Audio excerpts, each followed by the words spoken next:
cause and effect from spiritual experience. BD0603 from October 3, 1938, taken from book number 13.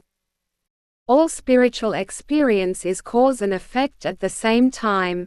The attentive man can observe at any time that the spiritual experience must be preceded by some event, according to which his thought direction has just taken the way to the height. From this thinking then a spiritual immersion in questions arose, concerning the eternal Godhead. Such questions force the human being to believe in a power, which so to speak expresses itself in every human being. Faith ignited in the human heart the God spark of love, and by the love, the spirit was again animated. Only a few realize how blessed is the path that an earthly child walks in the beginning of recognition.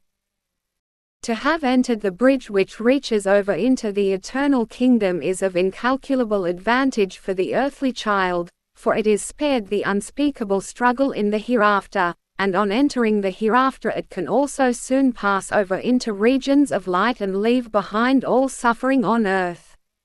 But now the question forces itself on humans, which fate is given to those, which separated themselves always willingly from the matter, which demanded nothing from the world and its joys, but stood also just as indifferently opposite to the spiritual world.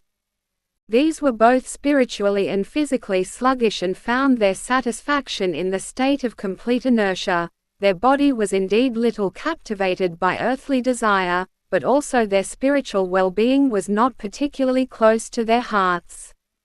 But they were content with the most meager life on this earth.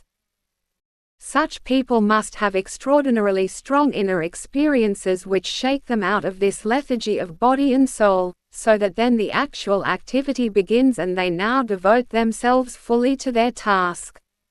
Once the Spirit has revealed itself to them, then the person also attentively takes in everything that follows.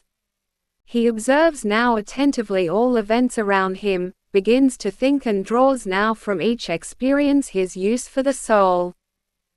And then the state sets in where the spiritual experience works itself out in diligent activity on himself, on his soul, and then man will not make a one-sided judgment in every situation of life, but he will always be mindful of the fact that all threads go out from God, that therefore nothing is sent or permitted by God which does not serve spiritual maturity. Thus every earthly event should also simultaneously set the spirit in activity to finally be guided by it into all wisdom and to be able to completely fulfill the task already on earth. For what man already achieves on earth, is immensely beneficial for the soul and will be felt extremely beneficially when leaving the earthly shell, so that the soul may enter the eternal kingdom without any obstacles.